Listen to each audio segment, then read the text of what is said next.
تو جب میرے آقا صلی اللہ علیہ وسلم نے اعلان نبوت فرمایا، کوہ صفا پہ سب کو بلایا، جب اعلان فرمایا تو جو سامنے تھی، جو آقا نے پہلا جلسہ کیا، اس پہلے جلسے میں جب اعلان نبوت ہوتا ہے تو اس جلسے میں جس شخص نے سب سے پہلے آقا کی تصدیق کی وہ بندہ اس جلسے میں ہی موجود نہیں تھا۔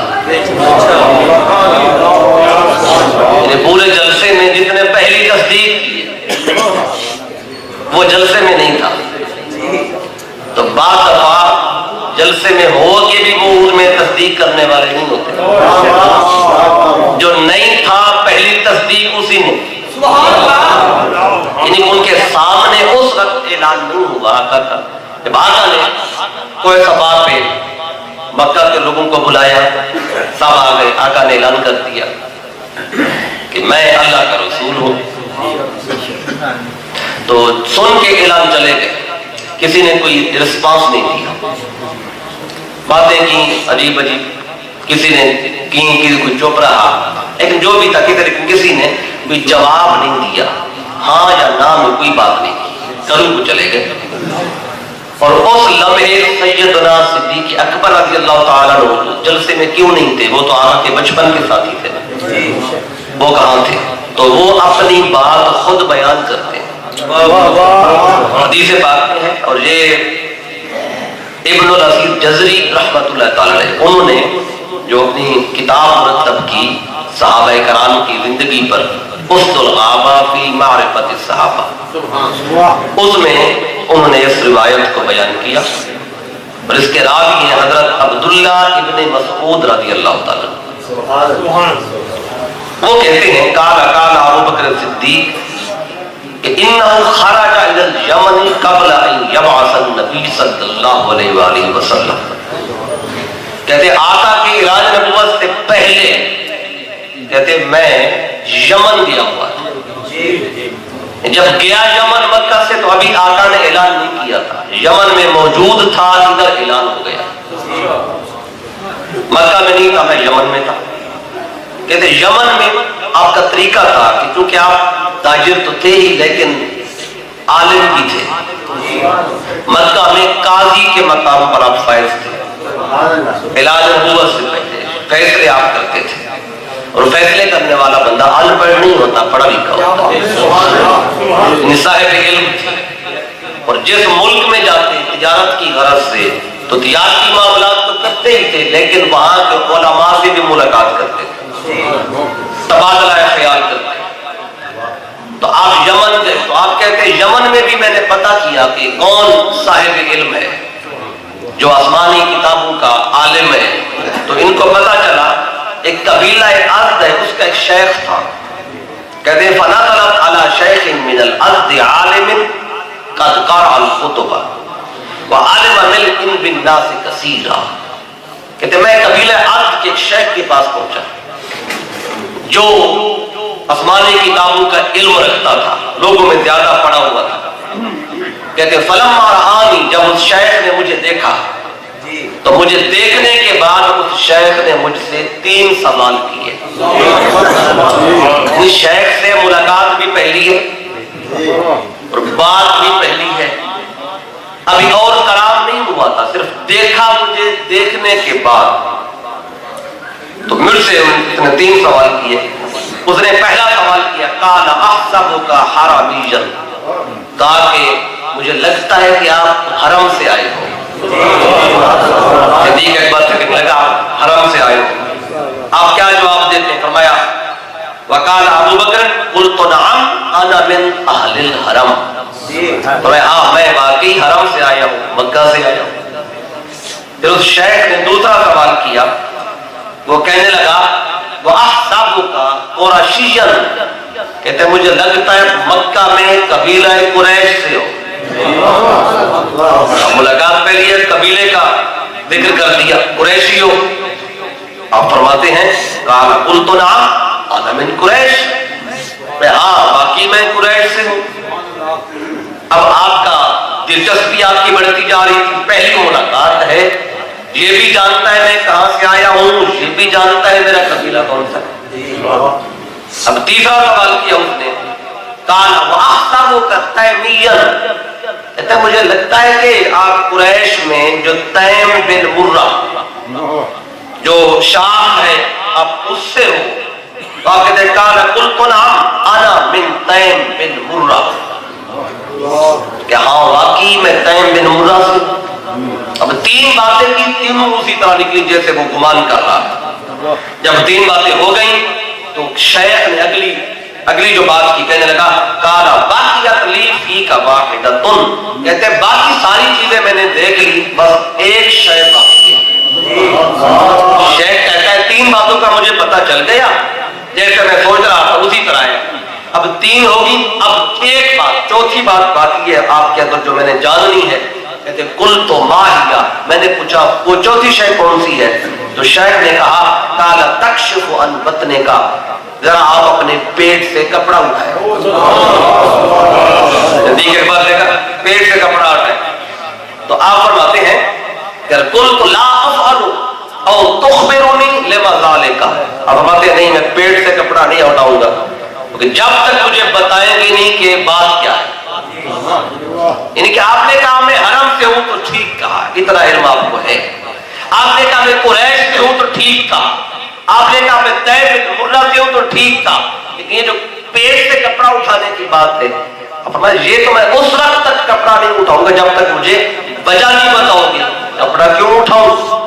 تب اس شیخ نے جواب دیا، اس نے کہا قال اجد فی العلم الصحیح الصادق، کہتے ہیں میں نے سچے علم میں، آسمانی علم میں یہ بات پائی ہے، پڑھا ہے ان نبیا یبعث فی الحرم، کہ جو نبی آخر الزمان وہ حرم میں مبعوث ہوگا، مکہ میں، یعاون علی امرہ فتلقہ، اور جب وہ اعلان نبوت کرے گا اس کے اعلان کو سن کے سب سے پہلے جنہوں نے ان کے دین کے جھنڈے کو اٹھانا ہے وہ دو بندے ہوں گے. ایک ان میں بالکل نوعمر ہوگا، اٹھتی ہوئی جوانی ہوگی، اور ایک تقریباً 40 سال کے لگ بھگ ہوگا. اور شیخ کہتا ہے وہ جو 40 سال کے لگ بھگ ہے جس نے آخری نبی کے دین کے جھنڈے کو اٹھانا ہے سب سے پہلے، کہا اس کی ساری نشانیاں میں تیرے اندر دیکھ رہا ہوں، بات کی ساری دیکھ لی ہے، اب ایک نشانیاں آپ کے اندر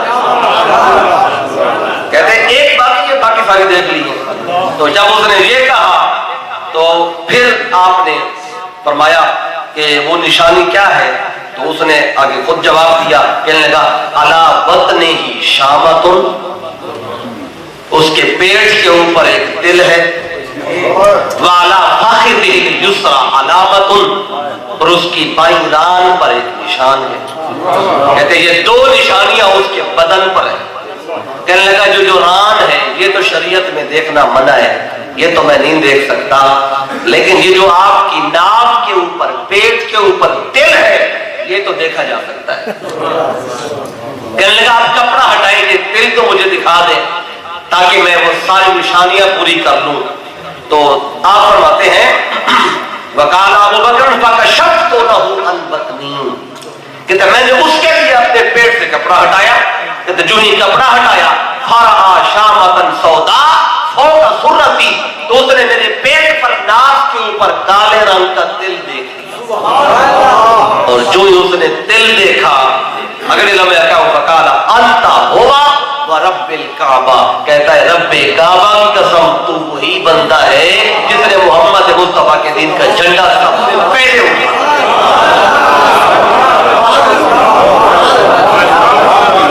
سیدنا صدیق اکبر رضی اللہ تعالیٰ، آپ کا جو ذکر ہے وہ نہ صرف قرآن میں ہے نہ مصطفیٰ کے فرامین میں، بلکہ جو پہلی آسمانی کتابیں ہیں نا ان میں بھی آپ کا ذکر موجود ہے. کیونکہ ان کتابوں میں پڑھ کے بیٹھا ہوا تھا، آسمانی کتابوں کا عالم تھا، تو ان میں یہ ساری نشانیاں لکھی ہوئی تھی.